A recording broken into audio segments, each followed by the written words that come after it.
Thank you very much. I'd like to go back to the year 1976, to the Front Range of the Rockies, Fort Carson, Colorado.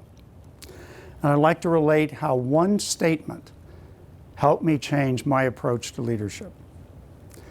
I had just been promoted to captain in the United States Army. And the United States Army back then was a pretty tough environment. The Army, as an institution, was still trying to find its footing after the trauma of the Vietnam War.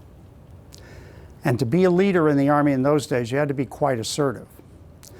Now, I'd just been given command of a tank company, and a company is the basic unit of any Army. It's about 100 soldiers. And I had 100 soldiers, 17 tanks, about 25 other vehicles, and total equipment value of over $100 million in today's dollars. I was 26 years old. It was pretty scary. But I jumped in with a lot of energy, and I tried to lord over every detail. I tried to control every movement. And I pretty soon realized, no, can't do that. Too complex. And so one day, I was talking to the senior enlisted man in my company, First Sergeant Lynch. And he was asking me about officer career patterns. And I explained to him that if I was a success as a company commander, I'd go on and have a staff job. And eventually, I was scheduled to go teach at West Point for 3 years. First Sergeant Lynch looked at me and he said, "You know, sir, I've been in the Army over 20 years, and I've never worked in a unit larger than a company." And that statement really hit me. And I realized, hey, as an officer, I'm going to come and go in this company. But this company is going to carry on. And I had to figure out better what I could and should do for the company itself. So I changed my approach. And I started giving more ownership. I started giving more autonomy to my subordinate leaders. And to my great surprise, the vast majority of them rose to the occasion. And the company was performing very, very well. And I began to notice a couple of changes in behavior.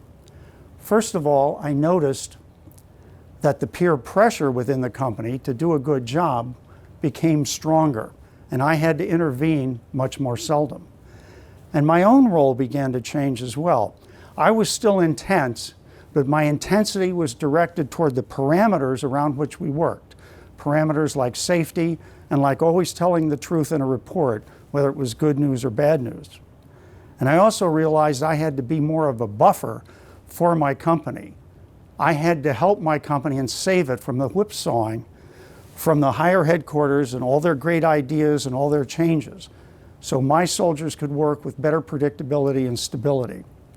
The company performed magnificently, and at the end of my command, we had a big party.